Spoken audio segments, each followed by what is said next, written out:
നമസ്കാരം. ഭൂമിയുടെ ആഴങ്ങളിൽ ഒളിഞ്ഞിരിക്കുന്ന വിസ്മയങ്ങളെയും ഗ്രഹത്തിൻ്റെ പരിണാമ ചരിത്രത്തെയും കുറിച്ചുള്ള പഠനങ്ങൾ എന്നും ശാസ്ത്രലോകത്തിന് ആവേശം പകരുന്നവയാണ്. കോടിക്കണക്കിന് വർഷങ്ങൾക്ക് മുൻപ് ഭൂമിയിലുണ്ടായ അഗ്നിപർവ്വത സ്ഫോടനങ്ങളും ഭൂമിക്കടിയിലെ ശിലാപാളികളുടെ മാറ്റങ്ങളും ഇന്നും ദൃശ്യമാകുന്ന ചില ശിലാഘടനകളുമായി നിലനിൽക്കുന്നുണ്ട്. ഇത്തരത്തിൽ ലോകത്തിലെ തന്നെ ഏറ്റവും വലിയ ആഗ്നേയ ശിലാഘടനകളിൽ ഒന്നായ സിംബാബ്വേയിലെ ഗ്രേറ്റ് ഡൈക്കിനെ കുറിച്ചുള്ള പുതിയ വിവരങ്ങൾ പുറത്തുവിട്ടിരിക്കുകയായിരുന്നു നാസ. ബഹിരാകാശത്ത് നിന്നുള്ള അത്യാധുനിക ദൃശ്യങ്ങളിലൂടെ വെളിവാക്കപ്പെട്ട ഈ പ്രകൃതി പ്രതിഭാസം വെറുമൊരു ശിലാഘടന മാത്രമല്ല, മറിച്ച് ഭൂമിയുടെ ശൈശവാവസ്ഥയെക്കുറിച്ചുള്ള കൃത്യമായ വിവരങ്ങൾ നൽകുന്ന ഒരു ചരിത്ര പുസ്തകം കൂടിയാണ്. ഏകദേശം 250 കോടി വർഷം പഴക്കമുള്ള ഈ ഘടന ഭൂമിയുടെ ആന്തരിക പ്രവർത്തനങ്ങളുടെ തീവ്രത വെളിപ്പെടുത്തുന്നതോടൊപ്പം തന്നെ അതിശയിപ്പിക്കുന്ന ചില നിക്ഷേപങ്ങളാൽ സമ്പന്നവുമാണ്.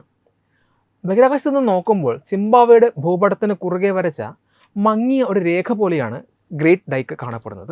എന്നാൽ ഇതിൻ്റെ യഥാർത്ഥ വിസ്തൃതിയും വ്യാപ്തിയും ആരെയും അമ്പരപ്പിക്കുന്നതാണ്. ഏകദേശം 550 കിലോമീറ്ററോളം ദൂരത്തിൽ ഹരാരെ മുതൽ ബുലാവോയ വരെ നീളുന്ന ഈ ഘടന രാജ്യത്തെ ഭൂപ്രകൃതിയെ തന്നെ നിർണ്ണയിക്കുന്നതിൽ വലിയ പങ്കുവഹിക്കുന്നുണ്ട്.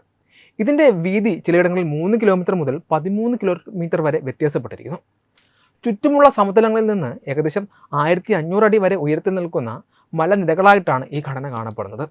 ഭൂനിരപ്പിൽ നിന്ന് നോക്കുമ്പോൾ പൂർണ്ണരൂപം മനസ്സിലാക്കാൻ പ്രയാസമുള്ള ഈ പ്രതിഭാസത്തെ അതിൻ്റെ പൂർണ്ണതയിൽ കാണാൻ ബഹിരാകാശത്ത് നിന്നുള്ള ദൃശ്യങ്ങൾ തന്നെ വേണ്ടി വന്നു. ഗ്രേറ്റ് ഡൈക്ക് എന്ന പേരിൽ അറിയപ്പെടുന്നുണ്ട് എങ്കിലും ഭൂഗർഭശാസ്ത്രപരമായി ഇതൊരു പരമ്പരാഗത ഡൈക്കല്ല, മറിച്ച് ശിലാപാളികൾക്ക് സമാന്തരമായി രൂപം കൊണ്ട ലോലോപിത് എന്നറിയപ്പെടുന്ന ഒരു തരം വിന്യാസമാണ്. നാസയുടെ എർത്ത് ഒബ്സർവേറ്ററി നൽകുന്ന വിവരങ്ങൾ പ്രകാരം ഭൂമിയുടെ ഉള്ളിൽ ഇന്നത്തേക്കാൾ കൂടുതൽ മാറ്റങ്ങൾ സംഭവിച്ചുകൊണ്ടിരിക്കുന്ന ഒരു കാലഘട്ടത്തിലാണ് ഈ ഘടന രൂപം കൊണ്ടത്. ഭൂമിക്കുള്ളിലെ ഉരുകിയ ശിലാദ്രവമായ മാഗ്മ ഭൂവസ്ത്രത്തിലെ വിള്ളലുകളിലൂടെ പതുക്കെ മുകളിലേക്ക് വരികയും കാലക്രമേണ തണുത്ത് ഉറയുകയും ചെയ്യുന്നു. ഇത്തരത്തിൽ ദശലക്ഷക്കണക്കിന് വർഷങ്ങളെടുത്താണ് ഇത്രയും ഭീമാകാരമായ ഒരു ശിലാഘടന രൂപപ്പെട്ടത്. ലോകത്തിലെ തന്നെ ഏറ്റവും നീളമേറിയ ആഗ്നേയ ശിലാഘടനകളിൽ ഒന്നാണിത്. മുൻപ് ചലഞ്ചർ സ്പേസ് ഷട്ടിലും ടെറ ഉപഗ്രഹവും ഇതിൻ്റെ ദൃശ്യങ്ങൾ പകർത്തിയിട്ടുണ്ട് എങ്കിലും ഇപ്പോൾ നാസ പുറത്തുവിട്ട ചില പുതിയ ചിത്രങ്ങൾ ഈ ഘടനയുടെ തെക്കൻ ഭാഗങ്ങളെക്കുറിച്ച് കൂടുതൽ വ്യക്തമായ അറിവ് നൽകുന്നതാണ്. കോടിക്കണക്കിന് വർഷങ്ങളുടെ ഭൂമിശാസ്ത്രപരമായ ചരിത്രത്തെ മാറ്റമില്ലാതെ സംരക്ഷിക്കുന്ന ഒരു പുരാരേഖയായി ഇതിനെ ശാസ്ത്രജ്ഞർ കണക്കാക്കുന്നു. ശാസ്ത്രീയമായ പ്രാധാന്യത്തിനുമപ്പുറം ലോകത്തിലെ തന്നെ ഏറ്റവും വലിയ ധാതു നിക്ഷേപങ്ങളുടെ കേന്ദ്രം കൂടിയാണ് ഗ്രേറ്റ് ഡൈക്ക്. വൻതോതിലുള്ള പ്ലാറ്റിനം നിക്ഷേപത്തിന് പുറമെ സ്വർണം, നിക്കൽ, ചെമ്പ്, ഇരുമ്പ്, ടൈറ്റാനിയം, വനേഡിയം, ടിൻ തുടങ്ങിയ വിലയേറിയ ലോഹങ്ങളുടെയും കലവറയാണിത്.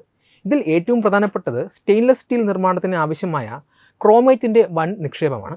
ഇത്രയും വലിയ വൈവിധ്യമാർന്ന ലോഹങ്ങൾ ഒരിടത്ത് കേന്ദ്രീകരിക്കപ്പെടുന്നത് ഭൂമിയിൽ വളരെ അപൂർവമായ സംഗതിയാണ്. സിംബാബ്വേയുടെ സമ്പദ്വ്യവസ്ഥയുടെ നട്ടെല്ലായി ഈ മേഖല മാറാൻ കാരണവും മറ്റൊന്നല്ല. ഈ ധാതു സമ്പത്തെല്ലാം ഭൂമിയുടെ അഗാധതയിൽ നിന്ന് മുകളിലേക്ക് വന്ന മാഗ്മയിൽ നിന്ന് രൂപപ്പെട്ടതാണ്. ആധുനിക ഖനന സാങ്കേതിക വിദ്യകളിലൂടെ മനുഷ്യന് പ്രാപ്യമാകുന്ന രീതിയിൽ ഈ മലനിരകളിൽ വിന്യസിക്കപ്പെട്ടിരിക്കുന്നു. ചുരുക്കത്തിൽ ഗ്രേറ്റ് ഡൈക്ക് എന്നത് ഭൂമിയുടെ പരിണാമകഥ പറയുന്ന ജീവനുള്ള സ്മാരകമാണ്.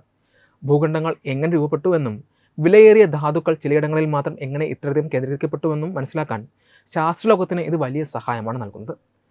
ആധുനിക ഉപഗ്രഹ സാങ്കേതിക വിദ്യകൾ വികസിക്കുന്നതിനനുസരിച്ച് ഗ്രേറ്റ് ഡൈക്കിനെ പോലെയുള്ള വിസ്മയങ്ങളെക്കുറിച്ച് കൂടുതൽ കൃത്യമായ പഠനങ്ങൾ നടത്താൻ നമുക്ക് സാധിക്കുന്നു. ഒരു ഭൂപടത്തിലെ വെറുമൊരു രേഖയായി തോന്നിയിരുന്ന ഈ ഘടന ഇന്ന് ഭൂമിയിലെ തന്നെ ഏറ്റവും പ്രധാനപ്പെട്ട ഭൗമ പ്രതിഭാസമായി അംഗീകരിക്കപ്പെട്ടിരിക്കുകയാണ്.